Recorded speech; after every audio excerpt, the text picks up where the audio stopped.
Alright everyone, welcome back. Just want to give you an update here. Put everything back together as best as I could, and I turned it on and it works. Cleaned up the battery a little bit since I was here.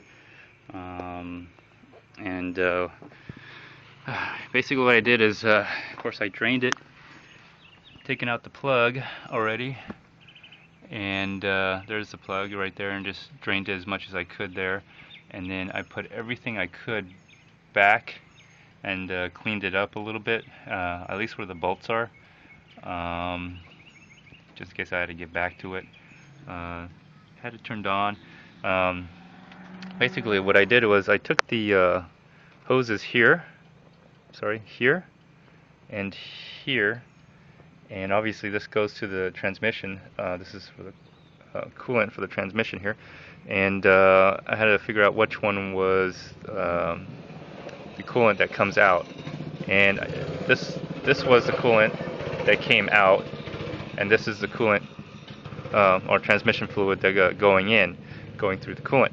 And so it's very warm now, but this hose was long enough for me to just unhook it and put it in the bucket, and I ran the car so the dirty fluid, the rest of the fluid, can come out as much as I could. And while that was going on, of course I was still filling with transmission fluid here, and so that's kind of what it looked like, kinda. I waited as long as I could. It filled up this much, and it's quite a bit. It's almost 1 gallon. So I had 1 gallon come out. This takes about 7.7 quarts. I believe 1 gallon is about 4 quarts. So this is how much it came out, and also that's how much came out of the drain as well. So that's about 8 quarts. Of course, this is going to be more. What's in the bucket's going to be more because I was filling more transmission fluid while it was coming out from the hose. And so this should be about 2 gallons here. I haven't put in. Let me see if this is the one. Yeah, you see, this is a hole I make when I pour it out, and then when I fill it back with transmission fluid. Oh.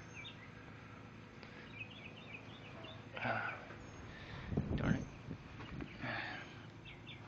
Okay, gotta be careful. This is kind of full. When I fill it up with transmission fluid, of course the hole's bigger because I had to put the funnel in there. So this is what I'm going to transport back to wherever I have the oil recycled. Just don't want to dump that. And so that's how much came out of the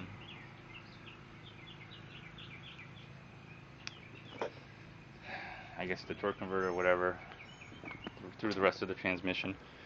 And I'm going to lower this car now, and so hopefully that's going to solve some of my issues here. I noticed that the car starts up good. I ran it through the gears. It doesn't drop like it did before. I don't know if it was an electrical problem or what the deal was, but transmission was kind of dirty. I didn't get to changing the filter out because, man, I don't know where this goes. If y'all, I mean, I'll keep it just in case if any of you would like to tell me where it goes. I mean, but let's see here. But you know, this is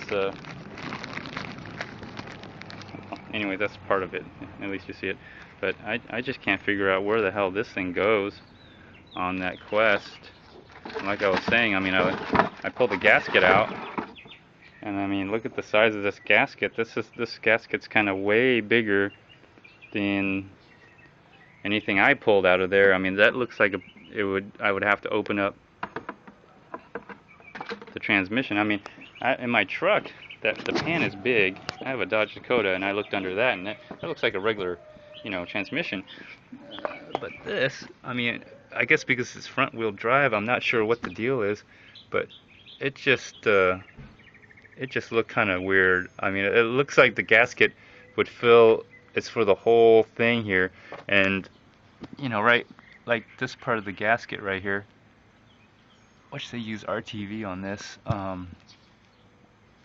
but man, if that's the case, I have to take this thing apart literally, and man, that's a little too much for me, considering what I have to do.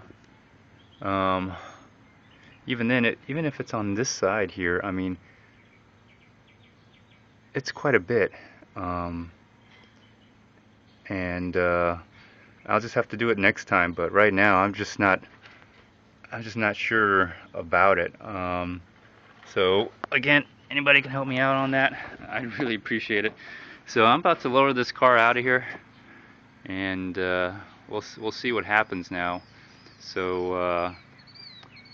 And by the way, on the floor jag, I did have a chance to bleed it, and it looks like it was well bled from me pumping it before on the false start there. But yeah, I'm gonna go ahead and lower this car, lower the minivan, and put it level, and then check the fluid. And if it needs more, I'll put more. But it looks like it's okay so far. And I'm hoping I don't have to do anything more with it. I'll take a drive around, and I'm hoping that solves the issue with the transmission, because it was not engaging in the gears. If it's more than that, man, I just don't wanna talk about it, man. This minivan's been a nightmare. So anyways, up to date, keep you guys informed, and if you guys can help me out, I know some of you guys build cars.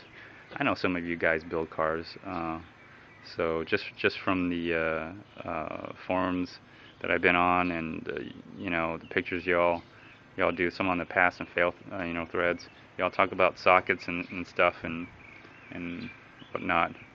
But thanks a lot, appreciate it.